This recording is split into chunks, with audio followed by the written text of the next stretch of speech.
I'm going to talk about how Hitler, who was an art school student in Austria, managed to rise to power in Germany out of the blue.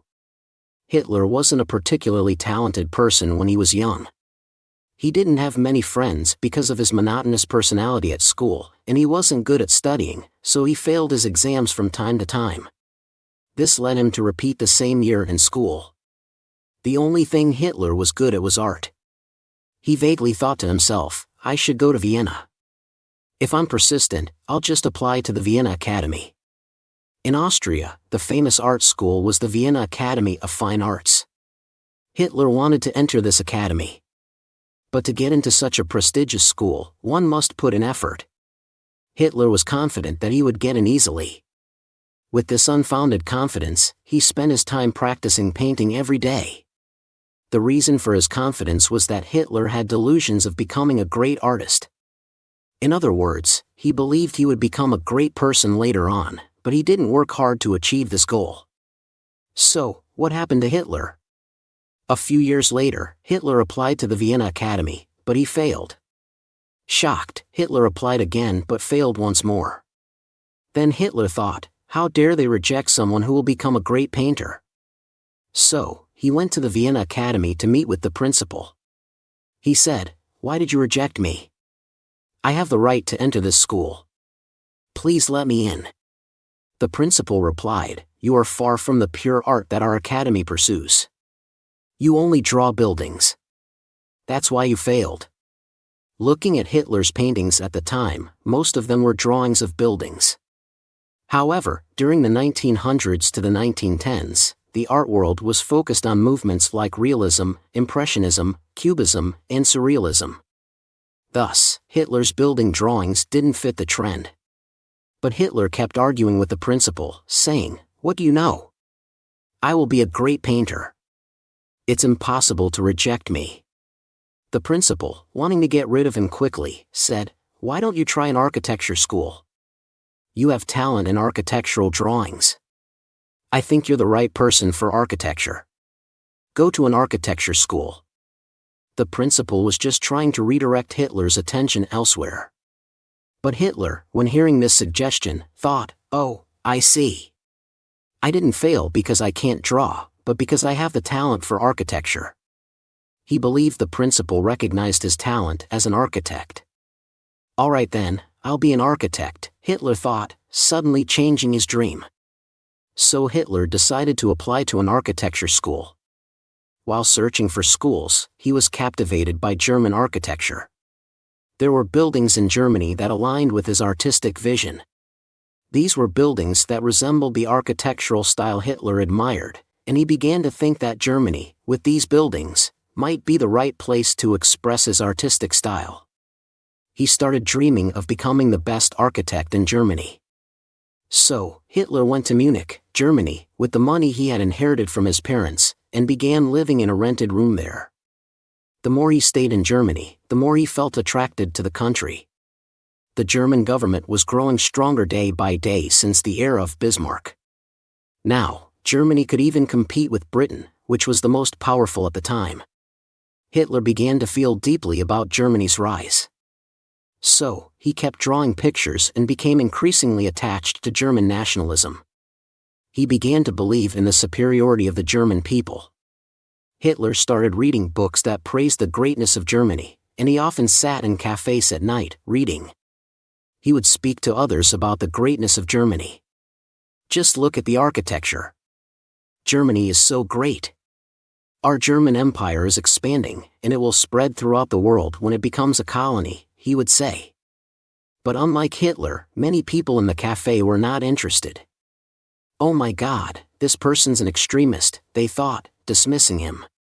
Many people didn't agree with Hitler's views, so he wasn't very popular in Vienna and led a lonely life. This opposition likely made Hitler feel even more that Germany was superior. His nationalist sentiments, along with his anti-Semitic views, grew stronger. However, he was still focused on painting and lived a life without clear direction. In the end, 7 years after he had dropped out of the Vienna Academy, Hitler had achieved nothing. Hitler must have been feeling very down.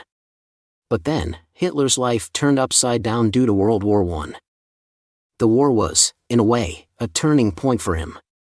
The German Empire was fighting to expand its power. When World War I broke out, Hitler, who was devoted to Germany, thought, "My idol, the German Empire, has started a war. This is the perfect opportunity to dedicate myself to Germany." So Hitler joined the German army and participated in the war. He served as a messenger. Despite facing life-threatening danger multiple times, Hitler believed that ordinary people couldn't understand his devotion. The more time he spent in the army, the more he liked it, although it wasn't the battle itself he was drawn to. "I liked my life in the army. I didn't have many friends until then. I dropped out of art school. No one listened to me. But this place called the army was dangerous. At least if you did your job well, you'd be recognized. It felt like a home." This is where Hitler first had a sense of belonging. It gave him a purpose in life. So Hitler began to think of the army as his home. He felt a sense of family love and was very happy. How happy he was! At the time, he even said it was the most brilliant and unforgettable period of his life. But even though he was happy as a German soldier, when he actually went to war, Germany was defeated. The war ended with Germany's defeat. This defeat made Hitler despair. He couldn't believe that Germany had lost.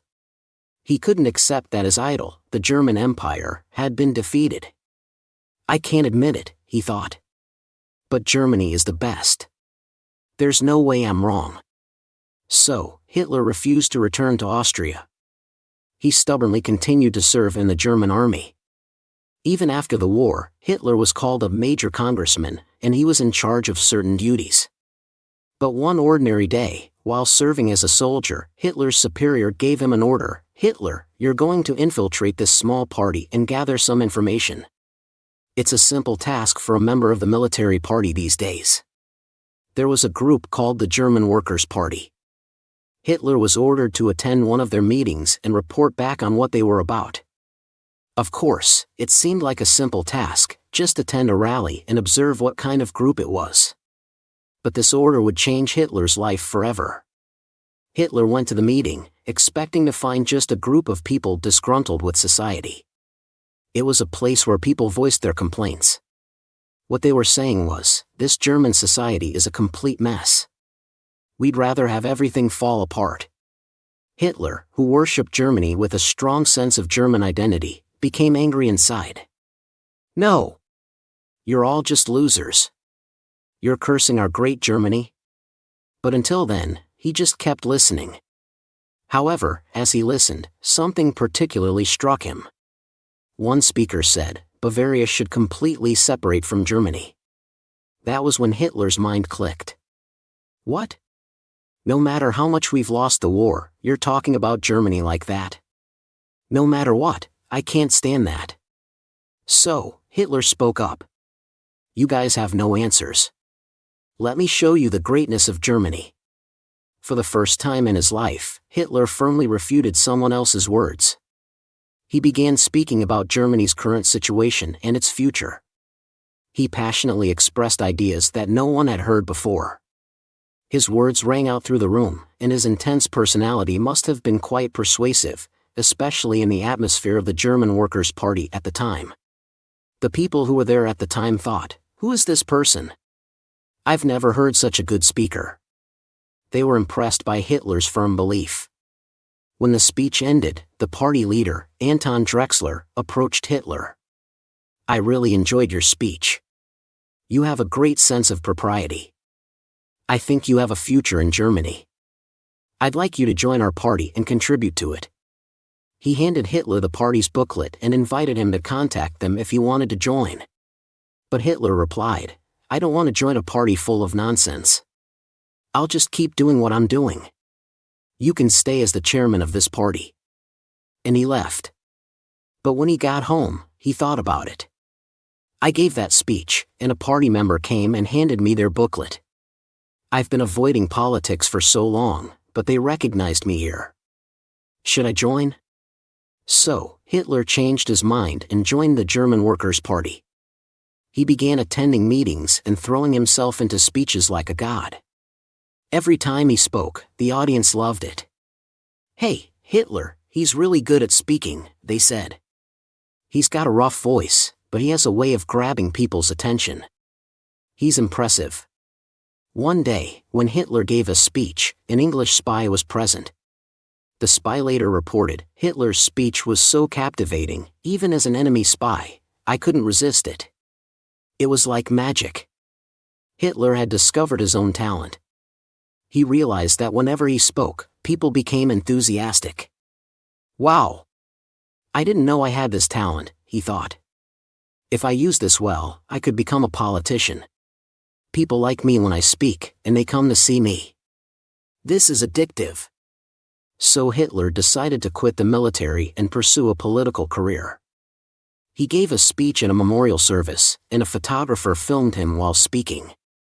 He carefully selected gestures that were most popular with the public and practiced them. When he used these gestures in his next speech, people became even more enthusiastic. Now, people were donating to Hitler. "Is there anyone who speaks so well?" they asked. "I'll donate to him." Hitler continued to live like this, and when he gave speeches, 6,000 people gathered. With that, he was officially invited to become a member of the German Workers' Party. Drexler, who had once doubted him, must have been overwhelmed by Hitler's sudden rise to popularity. He probably thought, "Did I call this guy for nothing? He's not normal." Hitler must have been stunned by this sudden success. He must have thought this was a once-in-a-lifetime opportunity. "Until now, I've been a loner, but now they're recognizing me. This is my chance. I'll bet my life on it." So Hitler fully committed to the political world. He changed the name of his party from the German Workers' Party to the National Socialist German Workers' Party and created a flag with a white circle on a red background. This became the symbol of the Nazi Party. Hitler and the Nazi Party quickly gained power. However, while Hitler was growing in influence, he was still only popular regionally and couldn't yet attract national attention. But then an event occurred that would make Hitler a national star, the Munich beer hall putsch. Hitler, believing his forces had grown strong enough, began to plan a coup to overthrow the German government. So Hitler set his plan into motion, calling in violent experts and arming them. He was going to stage a coup in the power vacuum between the key figures of the Bavarian state. What are they talking about? Let's take action.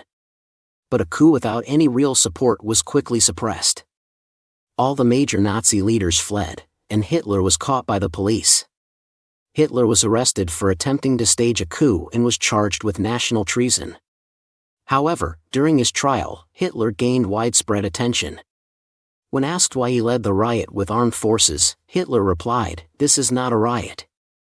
What I did was for the people of Germany. I have witnessed the greatness of Germany, the greatness of the German people. What is the German parliament doing right now?" Hitler continued. "It's incapable.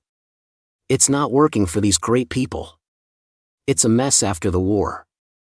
In order to save the people from this incompetent parliament, I will represent the people." Of course, Hitler had planned this coup with the intention of seizing power. He painted the situation in a way that would protect and justify himself. If this had been a normal society, his claims would have been quickly refuted. However, the situation at the time was far from normal. Germany was in chaos after the devastation of World War I. The country had been reduced to rubble, and the people were more unstable than ever. Amid this turmoil, Hitler, claiming to act only for Germany, appeared before the public. The people were angry, and when they heard his words, they began to rally behind him. Hitler recognized this was an opportunity. Even if his words were just an excuse, the people seemed to support him. To solidify this support, he realized he needed to use his talent for speeches. With his unique oratorical skill, Hitler captivated most of the people in the court, and his words were widely reported in the German press. People began to ask, "Who is this man? I didn't know there was such a patriot. In this terrible national situation, we need someone like him. Let's support Hitler." At that time, Germany was still reeling from the aftermath of World War I, and the citizens, desperate for change, began to turn to Hitler. This was great news for Hitler, as it gave him an advantageous position during his trial. As a result, he received a relatively light sentence and was sentenced to only 6 months in prison. It wasn't much, especially for someone convicted of national treason. Interestingly, Hitler was happy in prison. During his short time there, he gained many fans. His cell was reportedly filled with flowers from supporters. Hitler, now a national star, returned to the Nazi Party. However, while Hitler was in prison, the Nazi Party had split and turned into a disorganized mess. Hitler, having no solid foundation to stand on, faced the crisis. But it was the global economic crisis that saved him. As you may know, the Great Depression, which followed World War I, caused a worldwide economic disaster. Had the Great Depression not hit Germany, Hitler's career might have ended there. However, when the Great Depression struck, the German people were living in misery. The German public thought, this is all because of the incompetent government. The country is in ruins. It's not even a small country, it's a middle-class country. The economy was in shambles, and the political regime was unable to fix anything. At the time, Germany's government was led by middle-class politicians. The people grew resentful of the current government, and Hitler saw an opportunity. He realized that public trust in the middle-class government had collapsed. That means we can gain support, Hitler thought. We can present ourselves as the solution. He began to push for extreme ideas, anti-Jewish sentiment, anti-communism, and German nationalism. These radical ideas resonated with the German people, who were dissatisfied with the status quo. The current regime was seen as ineffective, so the people were willing to listen to something more extreme. People thought, if we're going to solve the problems created by this economic crisis, we need strong medicine like Hitler's. Let's elect Hitler and the Nazi Party. As a result, Hitler and the Nazi Party began to gain significant political support. Before the Great Depression, the Nazi Party had held only 2.6% of the seats in the Reichstag. After the Great Depression, they increased to 18.3%. Encouraged by this success, Hitler moved on to run in the presidential election. He finished second, behind President Hindenburg, who received 53% of the vote. Hitler received 36.7%, which was a remarkable result. He almost became president. Although he did not win the presidency, Hitler's popularity, and that of the Nazi Party, was skyrocketing. Of course, with Hitler's rise, some politicians began to think, if the right-wing forces like Hitler continue to gain power, this will be disastrous for Germany. Shouldn't we try to stop him? Shouldn't we try to prevent his rise? However, most right-wing politicians at the time thought differently. They thought, Hitler is incredibly popular, but he's not very intelligent. He hasn't studied law like we have. He's just good at speaking and got lucky. But we can use his popularity to our advantage. He's a patriot, but he's an extremist. If he gains more power, we can sneak into his administration under the guise of supporting him. Hitler was seen as someone not to be taken seriously, an easy target to be quickly removed. So, many thought, let's leave him alone for now. We can use him to increase our power. The right-wing politicians, including a well-known figure from the past, saw an opportunity. One such politician was Franz von Papen, who had been pushed out of his position as prime minister. I've lost my position and my popularity, Papen thought. But Hitler is the trend now. If I align with him, I can regain power. Papen, eager to restore his influence, sought to join forces with Hitler. So, Papen approached Hitler and proposed, let's work together. Why don't you become the prime minister? Hitler responded, Prime Minister? You were the former prime minister, but what makes you think I can be prime minister? Papen reassured him, Hitler, you're popular. I believe we can work together. He continued, if we succeed, I'll be the vice prime minister. Hitler agreed, and they made a deal. Thus, Hitler and Papen formed an alliance. In 1933, after negotiating with the president, Hitler became prime minister, and Papen became vice prime minister. Hitler's cabinet was formed, and the Nazi Party gained control of Germany. At first, Papen thought, now that I'm in this position, I can control this ignorant Hitler. He's just a good speaker, not a skilled politician like us. I'll be the one truly in power. But Hitler had other plans. He knew the right-wing politicians underestimated him, and he planned to use them. Papen, thinking he had the upper hand, said to Hitler, "Let's pass this law together. With your popularity and my political expertise, it's a perfect partnership." Hitler responded, "Thank you, Mr. Papen. I appreciate your help, but I have my own plans." Papen agreed to support Hitler's new law, which granted the government sweeping powers. "Normally, I wouldn't agree to this, but for you, Hitler, I'll support it," Papen said. The right-wing politicians, eager to gain more power, saw the law as a way to increase their control. If this law passes, Hitler's power will grow, but we'll control him soon enough, they thought. The law, known as the Enabling Act, or Ermächtigungsgesetz, gave Hitler the authority to pass laws without the Reichstag's approval. This was an extraordinary law that bypassed the German constitution and effectively dismantled democracy in Germany. Papen and the right-wing politicians were so blinded by their thirst for power that they failed to see the consequences. Once the law was passed, Hitler's authority was essentially unchecked. He immediately began eliminating political opposition. One of his first actions was to outlaw all political parties except the Nazi Party. Soon, any political group not aligned with the Nazis was banned, and its members purged. Within months, the Nazi Party held total control, and the right-wing politicians who had helped Hitler seize power realized too late that they had made a grave mistake.